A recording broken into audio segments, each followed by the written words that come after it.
Hey guys, how are you? Just real quick, the video you're about to watch I recorded on Saturday. Yesterday was Tuesday, the day the tariffs came into effect, and things are just happening so quickly. Video is still apropos because it's really discussing and providing my insights as to how Americans are feeling and what they're doing or not doing in support of our Canadian cousins across the border as a result of these tariffs, as a result of the assaults on Canadian sovereignty.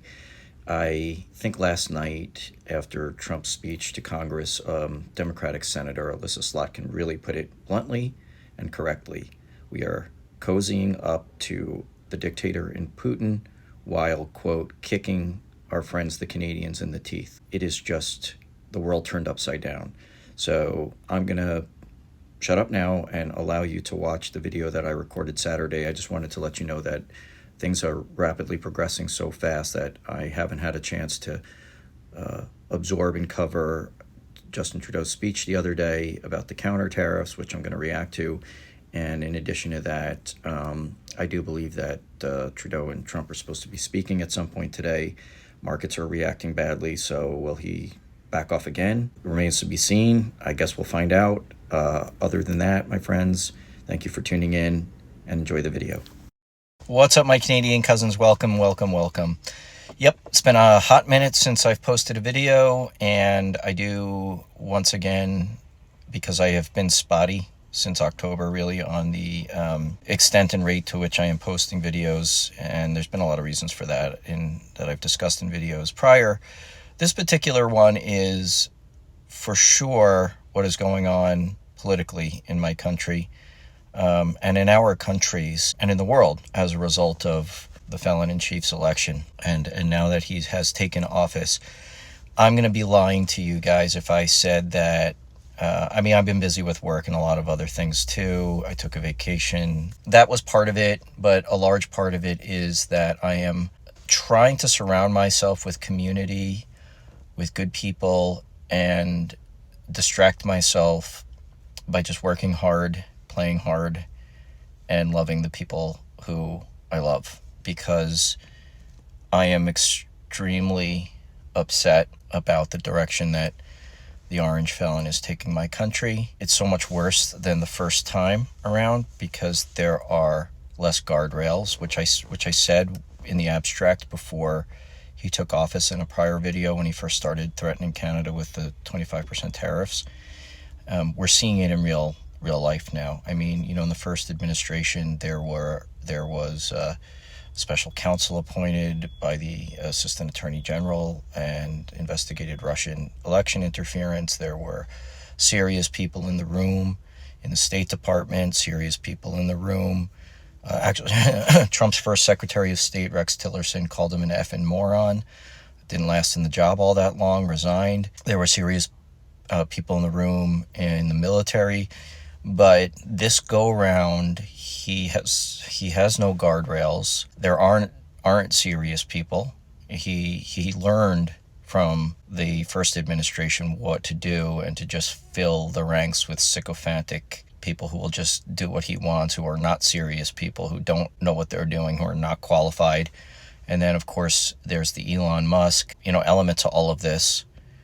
It's clear he's turning the United States into an oligarchy, kleptocracy, really trying to dismantle the world rules-based order that the United States was in large part responsible for. We didn't do it alone. We did it with our partners, our democratic partners and allies such as Canada and the Western democracies of Europe and Australia and New Zealand and Japan and so on and so forth. He's looking to just rip it all down, just tear it all down, just destroy it. I have continued to watch Canadian news sources. I have stayed well abreast of what's going on in Canada's reaction to Trump and his policies towards Canada, his threats to Canadian sovereignty. I'm watching with keen interest on what may happen as a result of Justin Trudeau's resignation, who will be the next Liberal Party candidate, Liberal Party leader running into elections. And I watched the Liberal Party debate the other night. I know Mark Carney is the front runner. I find it all very interesting. I see the shifting in polling. Whereas the Conservatives were so far ahead, the gap seems to have closed significantly. And I find that all very interesting. And again, I'm not here to weigh in on who I think should be the next Canadian Prime Minister. It is not up to me whatsoever. It's up to all of you.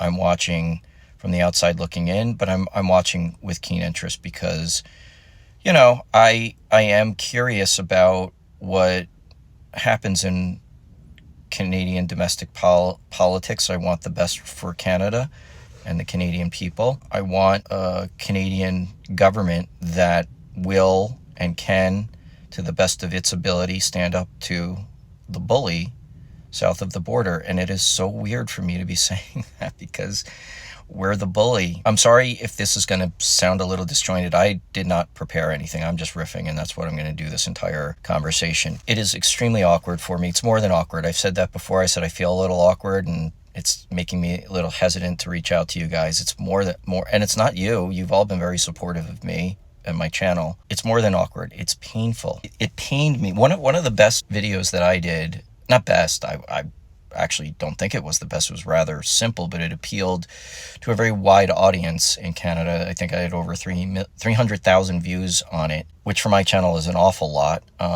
It was the Canadian people at a hockey game singing the U.S. national anthem when the mic cut out, which was very moving. And then I also found examples of the opposite happening, where Americans sang the Canadian national anthem, where there were technical difficulties. And I think that might have been the Leafs that did that. If I'm not mistaken, I'm sorry if I am mistaken on that. But, that was beautiful. And it just was, perfect. It was a perfect example of the relationship that we share. Now, I'm under no illusions, nor have I been from the beginning of this channel, that the way Americans view Canadians in general is the same as the way Canadians view Americans. I know it's not. Part of the point of me doing this video is I know Canadians are hurt, are frustrated, are angry at a sense of betrayal, certainly by the government of the United States, obviously by the government of the United States, on a policy that is vastly different than the policies of our government just 2 months ago, 3 months ago. How could that be? And where are our American cousins and brothers and sisters and friends? Where are they? Why aren't they standing up for Canada?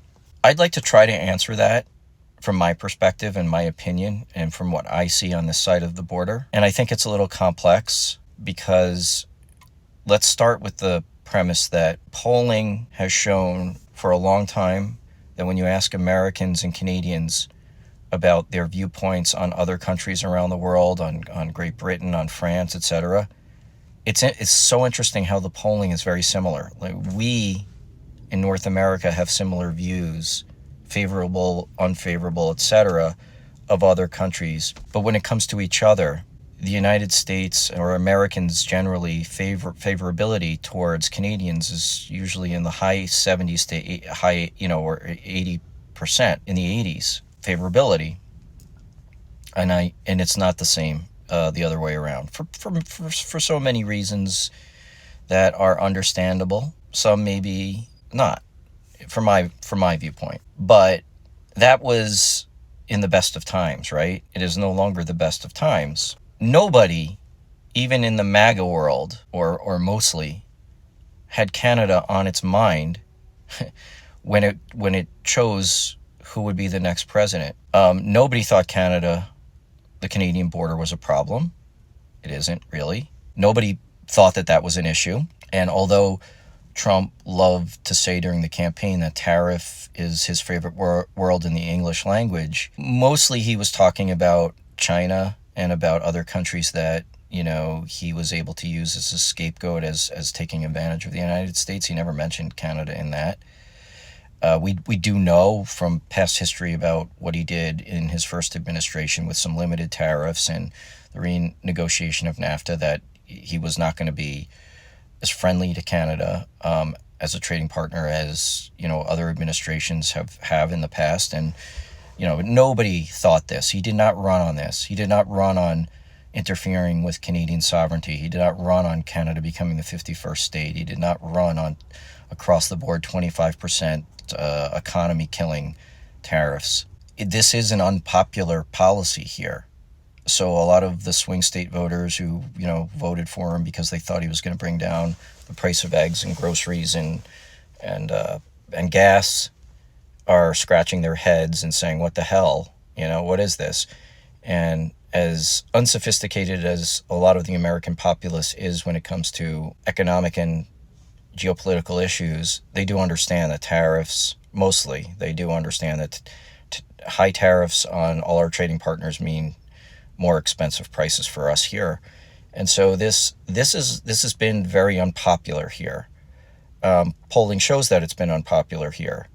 And people are like, why are we picking on Canada? This is crazy. But is there outrage over it?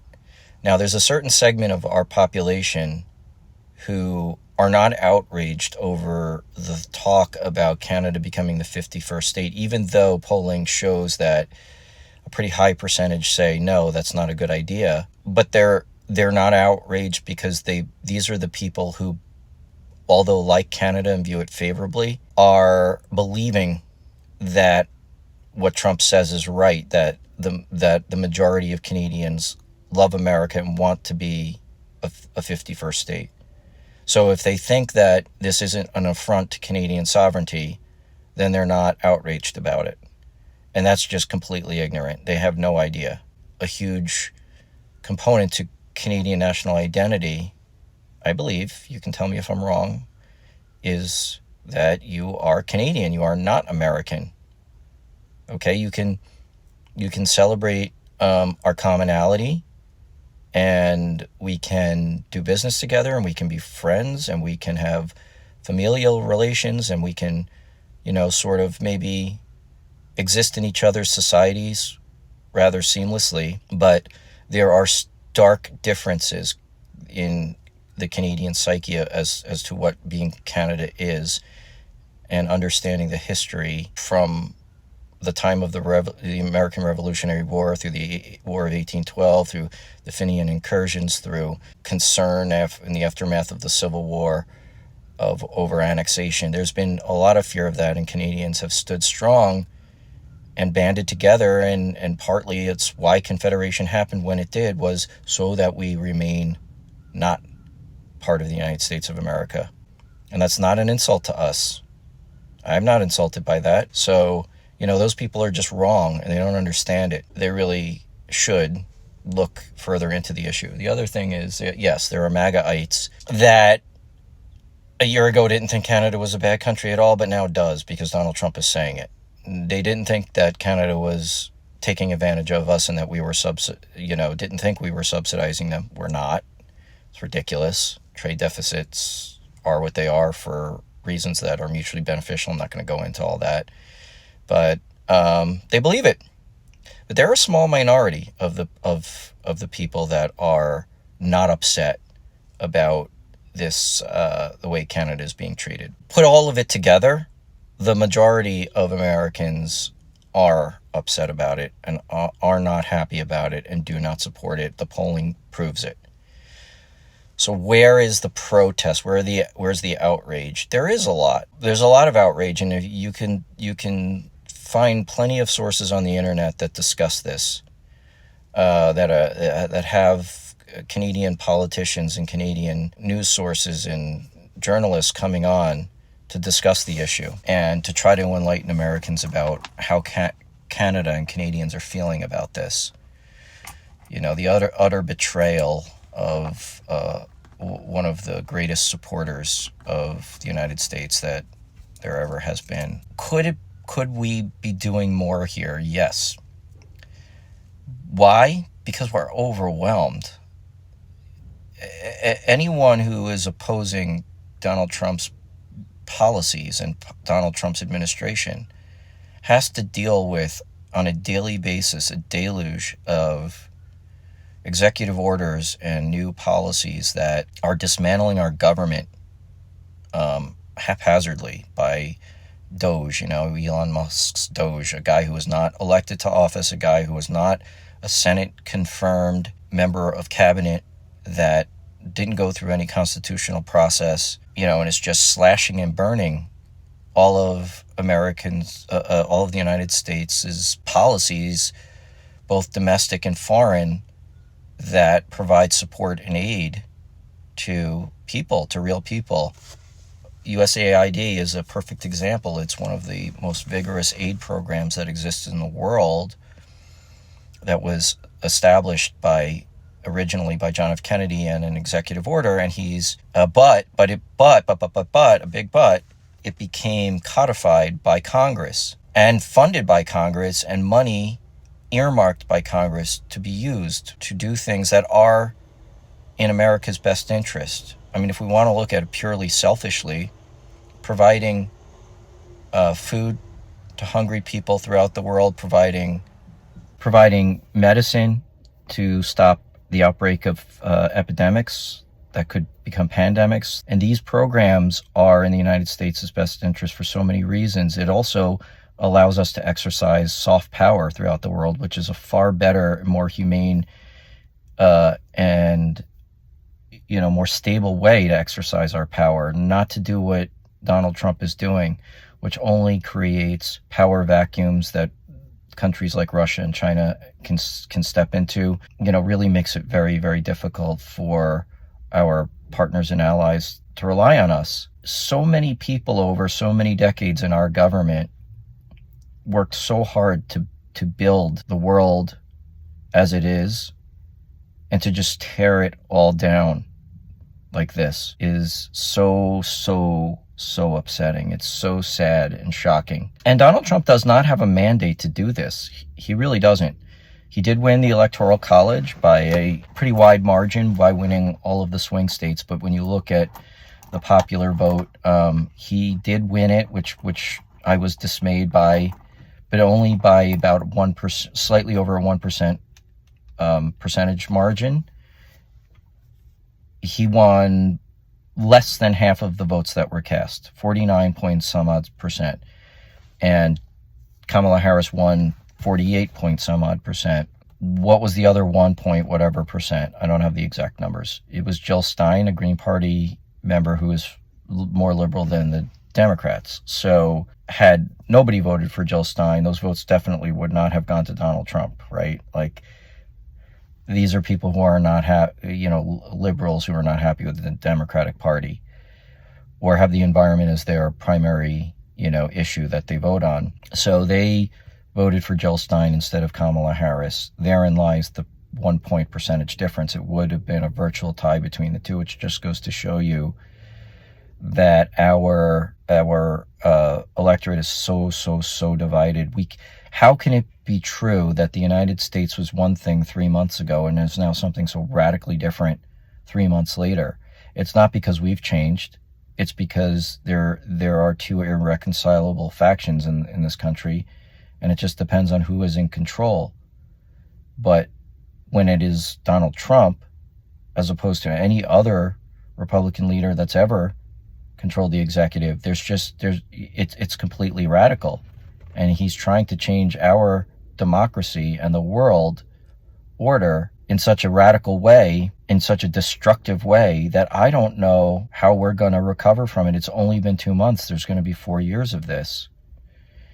And since he's able to somehow just bypass Congress and usurp their constitutional authority, and he will be challenging the courts. I mean, so it's chaos. So many of his executive orders and other things have been challenged in court already. Americans are trying to resist. Certain states are trying to resist by suing him. There have been plenty of temporary restraining orders, and looking for preliminary or permanent injunctions on some of these policies. And these are going to play out in the courts. And the question is, will he obey court orders? Or will he take the position that as the executive, he has complete and utter power and can just ignore the courts that don't have authority over him, which will create a massive constitutional crisis, of which we're already in one. So you look at Republican congresspersons and senators holding town halls in their deeply red districts, and you have a lot of angry people saying, this isn't what we voted for. What is he doing? What is he doing? Some people on the left are reveling in that a little bit and laughing about it and making light of it on the internet and saying, well, it's the fuck around and find out. They're in the find out phase. None of it's funny. None of it is funny. Yeah, I'm pissed, and this was all predictable. This was all predictable, but people voted anyway, and now, that it's coming down on their heads, now that farmers are afraid of losing their farms, for example, or auto workers are concerned about the impact to the auto industry by putting tariffs on Canada because our auto industry is interdependent. It's okay. Now you're mad. Well, it is what it is.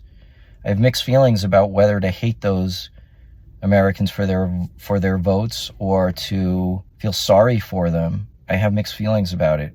Some of them are just malign people. They are. I don't feel sorry for them at all. They like what's going on. They understand it, and they're perfectly happy with it.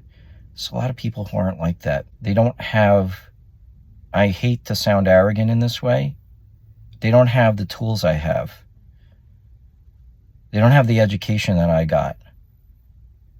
They don't have the critical thinking skills that I have. And they don't have the luxury of a financial cushion that I have. They're just afraid. How are they going to pay for their kids' medicine? How are they going to help their elderly mother pay for her insulin? How are they going to put food on the table for their children? How are they going to put gas in their gas tanks? And that fear has been taken advantage of. And the Democrats just haven't done a good job at reaching them. Have not.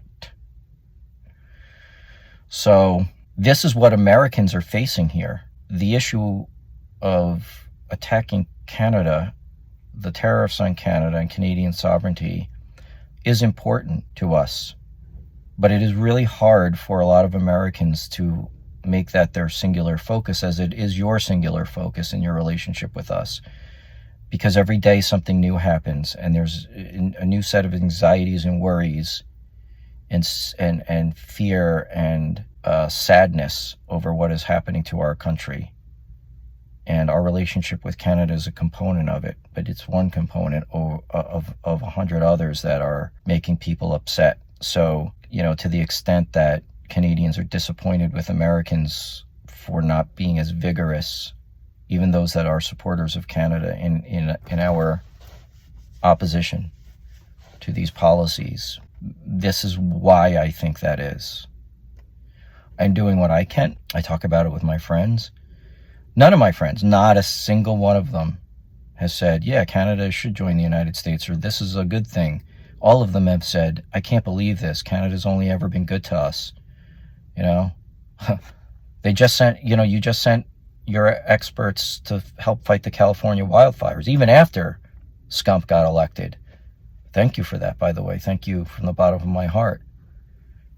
And there are a lot of states that have good relationships with Canada that, state governments are trying to do what they can. But it's not enough.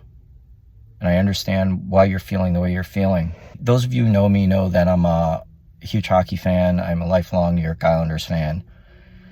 It broke my heart to see what happened in the hockey game in which, I think it was in Montreal, in which the American national anthem was booed. And some of you, thank you for expressing that you understand this, where it came from, but you thought it was disrespectful and sort of apologize for it. You don't have to. I fully understand where it's coming from, and I don't blame any of you. And I watched last Thursday the championship game in Boston with eagerness, and although it seemed to me that the majority of people did not boo the Canadian national anthem in retribution, there were some, and that made me sad. It makes me very, very sad. I used to love these international friendly hockey, the rivalry between us. I mean, the 2010 gold medal game was a tough pill to swallow, but I always thought, hey, if we had to lose to anybody, it's fine. The first time in my life, I was not voting for the American team to win. I rooted, pardon the slip of the tongue, rooted for Team Canada to win, just out of support and solidarity. I know how important that game was for you guys. It really, these symbols matter. Just as the summit series against the Soviet Union, and I did a piece on that, was extremely important for Canada and for the Western world. Canada was representing the Western world. Americans looked on that series, American hockey fans, with keen interest to have Canada beat the Soviets, representing the Western democracies against the communist authoritarian system, just as the United States in the 1980 Olympics faced off against the Soviet team in the semifinals, the Miracle on Ice. To have that same feel, but to know that we were the bad guys in that scenario against Canada, felt so bad. Felt so bad. It was a great game, and you guys won it in dramatic fashion in overtime.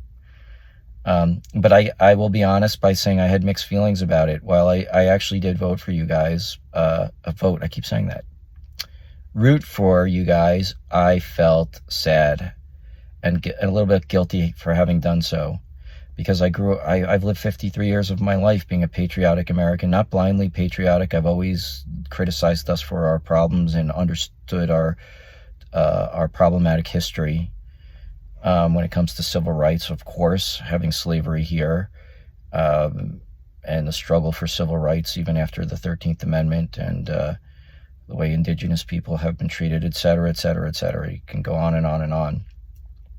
So I've never been blindly patriotic, but I've also been proud of the good things we've done for the world, especially in the post-World War II era, and critical of those things that I thought were mistakes, the Iraq War, for example. But to root against my hockey team was weird. And I ventured to say that most of the players on the USA team who play every day on teams alongside Canadian hockey players don't much like what's going on and don't much feel very good about it. And they're there, they worked hard their whole lives to represent their country in international play. And you have some Americans who now rooting for the other team. I must feel bad. Guys, I don't know what to say. I'm not quitting on the channel. I'm just finding it harder to have motivation to talk to you guys, because this cloud hangs over our heads. Why I found the motivation today was that I was freaking pissed and upset to the point of almost tears watching J.D. Vance and Donald Trump treat Volodymyr Zelensky the way they treated him in the Oval Office yesterday. This is February 28th was Friday, February 28th was yesterday. Disgraceful.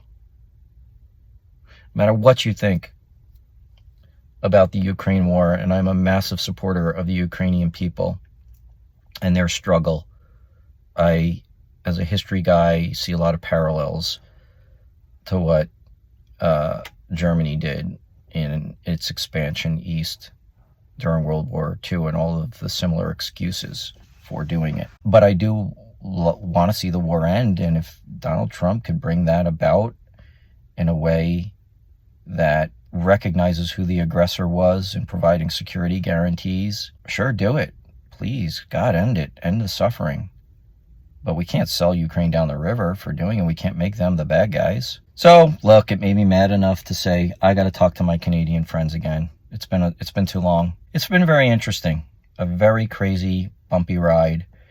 I'm utterly devastated by the permanent damage that this is doing to our relationship. And it will be permanent. It will be lasting. It will take a long, long time to recover, even if you have a friendly administration coming back in again, because what's to say that there won't be another Trump or Trump-like person at some other point in the future? And you don't have faith in us now not to vote for a person like that, because we did twice. So that is a completely legitimate viewpoint. Anyway, my friends, that is my perspective on what's going on here in the United States, and how Americans are viewing and dealing with the issue, or not dealing with the issue sufficiently. I love you guys, to be quite honest with you. If I didn't have such family and professional ties here to the United States, I would consider moving to Canada. I would seriously consider it. Yep, I would. Love you guys. Thank you for watching. Oh, to end on a positive note, I've reached over 10,000 subscribers now. And for this channel, that's fantastic. I thank you so much for it. I haven't had a chance to thank you for it. And for those of you who did notice and congratulate me, I appreciate it very much. Without you, this channel doesn't exist. I started it as a hobby, but it's become more than that for me. It's very meaningful for me. I find it a very enriching part of my life, the community that we share by this channel. And I cannot thank you enough from the bottom of my heart.